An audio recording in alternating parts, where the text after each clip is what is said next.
2 বছর প্রবাস জীবন কাটানোর পর উনি ছুটিতে আসবেন। আসার আগে আমার শাশুড়ি আমায় জিজ্ঞেস করলো আমার কি লাগবে বলার জন্য। উসমান বলেছে। আমি বলেছি কিছু লাগবে না। দুপুরে রান্নার সময় উনি ভিডিও কল দেয় ওনার মাকে, আমি পাশেই ছিলাম। তখন উনি জোরে জোরে বলতে লাগলেন, মা কারো কিছু লাগলে বলতে বলো, আমার আবার সব প্যাকিং করতে হবে, পরে বললে আর সময় পাবো না কিনে এনে প্যাকিং করার। আমি মজা করে বললাম, আপনি সুস্থ মতো আমার কাছে ফিরে আসলেই হবে, আর কিছুই লাগবে না। উনি আর আমার শাশুড়ি থম খেয়ে গেলেন এমন কথা শুনে। আমি এটা বলেই রুমে দৌড়ে চলে আসি। 2 দিন পর উনি আসবেন। আমি ওনার রুম নিজে হাতে পরিষ্কার করে বিছানা চাদর বদলিয়ে গুছিয়ে দিয়ে আসি। ওনার ছোট ভাই এয়ারপোর্টে গেলেন ওনাকে আনতে। আমি সুন্দর করে সেজেগুজে অপেক্ষায় আছি উনি আসার। আমার স্বামী তো অপেক্ষা তো করবই।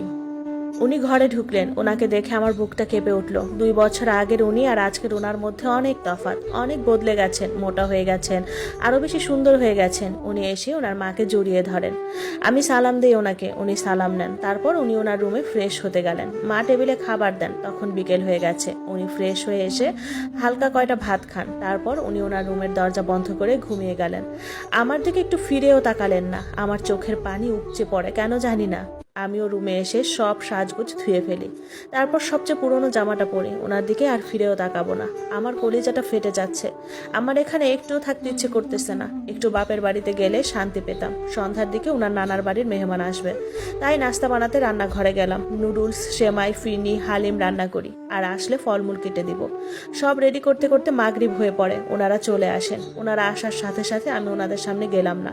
রান্নাঘর থেকে সব নাস্তা রেডি করে দিচ্ছি, মা নিয়ে যাচ্ছেন। ওনাদের সাথে সম্পর্কটা আমার এতটাও ভালো হয়নি, দূরত্ব তো আছেই। ওনারা রাতে থাকবেন, আমি রাতে রান্না বসালাম। আমাকে আমার শাশুড়ি করতে মানা করেছেন, তারপরেও করছি, কারণ রুমে বসে কি বা করব।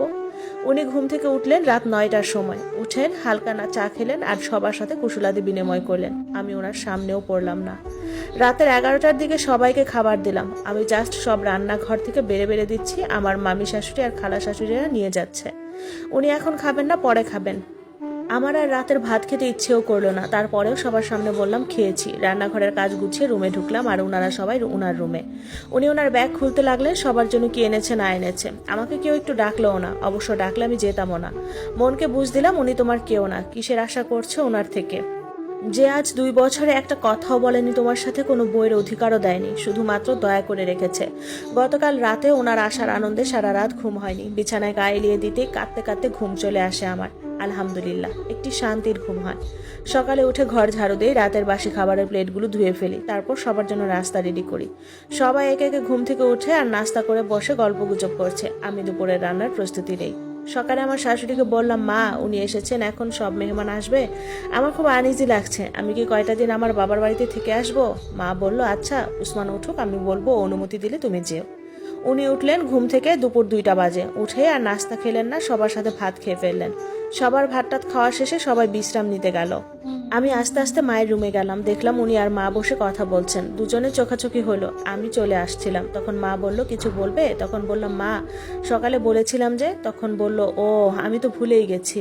উনি ওনার মাকে বলল, মা কাউকে কি জামা কাপড় কিনে টেনে দাও না, এমন পুরনো জামা কাপড় পরে হাঁটে কেন? আমি বললাম, গরমের জন্য। এটা বলে চলে আসি। একটু পর মা রুমে এসে বলল, উসমান যেতে মানা করেছে। এবার আমি কান্না করে দিয়ে বললাম, মা আমি 2টা দিন থেকে আসি না, আমার খুব বাড়ির জন্য মন পুড়ছে। তখন বলল, উসমান রুমে আছে, গিয়ে ওরে বলো। আমি ওনার রুমে গিয়ে মাথা নিচু করে বলি, আজ 1 বছরের উপরে বাবার বাড়িতে যাইনি, আমি আজকে একটু যাই, আমার খুব মন পুড়ছে। কান্নার জন্য কথা বলতে পারছিলামও না। উনি বিছানা থেকে উঠে হাত ধরে আমাকে ওনার পাশে বসালেন। আমার যেন কান্না আরো ভেঙে পড়ছে, বুকটা ফেটে যাচ্ছে। চিৎকার করে বলতে পারছি না, এত অবহেলা করলে বিয়ে করেছেন কেন আমাকে? উনি বললেন, যেতে হবে না। এবার জোরে কান্না করে দিয়ে বললাম, একটু যাই না, সকালে চলে আসবো, দরকার হলে রাতে চলে আসবো, একটু করে যাই না। উনি আমার দিকে অনেকক্ষণ তাকিয়ে রইলেন। তারপর আমার চোখের পানি মুছিয়ে দিয়ে বললেন, আচ্ছা যাও, সকালে চলে এসো। তারপর ওনার মাকে ডাক দিয়ে বললেন, ওকে যাওয়ার সময় আমি যা আনছি তার থেকে অল্প অল্প করে সব দিও ওর বাপের বাড়ির জন্য। আমি একদিন না, অনেক দিন থাকার প্রস্তুতি নিলাম, অনেক জামা কাপড় নিলাম। তারপর ওনার ছোট্ট ভাই সিএনজি ডেকে নিয়ে আসলো, সাথে নাস্তা কিনে নিয়ে আসলো, ও আমাকে দিয়ে আসবে। আমি চলে এসেছি বাবার বাড়ি। মা ভাবি সবাই বাড়ির সামনে দাঁড়ানো। গিয়ে তো সেই খুশির সব দুঃখ শেষ। পরের ছেলে কেন আমায় এত কষ্ট দিবে? এসে তো ভাবিদের সাথে বোনদের সাথে দুষ্টুমে হাসিতে সব ভুলেই গেলাম। আম্মুর আলমারি থেকে আমার মোবাইলটা বের করলাম, তারপর চার্জে দিলাম। সবাই মিলে সন্ধ্যার পর হাঁটতে বের হলাম। তারপরেও মাথায় শুধু আসছিল, উনি কি আমায় মনে করছেন? ওনার কলিজাটা কি ছিঁড়ে যাচ্ছে? ভাবিরা বুঝতে পেরে অনেক সঙ্গ দিল আমায়। সারা সন্ধ্যা হেঁটে রাত রাতের দিকে ঘরে ফিরলাম। মা রান্নাবান্না করে রেখেছিল, তাই